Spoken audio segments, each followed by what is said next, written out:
exploitation de 13 hectares de vignes répartis sur 14 appellations. La particularité de notre exploitation, c'est d'être très diversifiée, d'être une exploitation avec des petites parcelles réparties sur des territoires variés. Nous sommes, mon épouse et moi, la 17e génération de vignerons de la famille.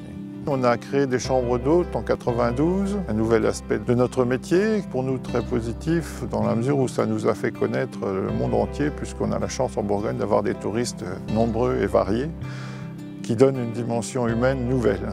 Blandine, mon épouse, se charge de toute la partie administrative et commerciale beaucoup, notamment l'accueil des hôtes dans les chambres et la vente de vin au détail. Et puis moi, je suis plutôt dans la vigne. Alors, nous sommes à Orche, au cœur des Hautes-Côtes de Beaune et dans le caveau de la famille Rocco. Le rosé, qui est une production locale et traditionnelle. Ensuite, on va goûter les blancs avec un Haute-Côte et du Saint-Aubin premier cru.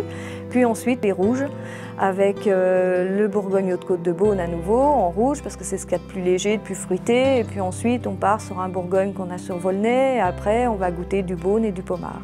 On ne peut pas ne pas aimer ce territoire qui est superbe. Une fois qu'on passe une bosse, on découvre une nouvelle fenêtre de paysage avec son charme et une ambiance, je dirais, reposante et calme.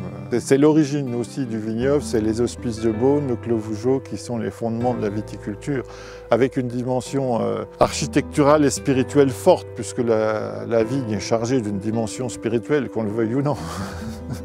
Il faut se promener dans les villages, découvrir des paysages uniques et puis découvrir aussi des vignerons et des vins uniques parce que le vin de Bourgogne est tellement varié qu'il faut chercher celui qui vous convient. Donc pour ça, il faut goûter. On ne peut pas faire de la vigne sans passion. Et la vigne nous le rend bien parce qu'elle est le reflet du terroir, du climat, du cépage, mais aussi du viticulteur.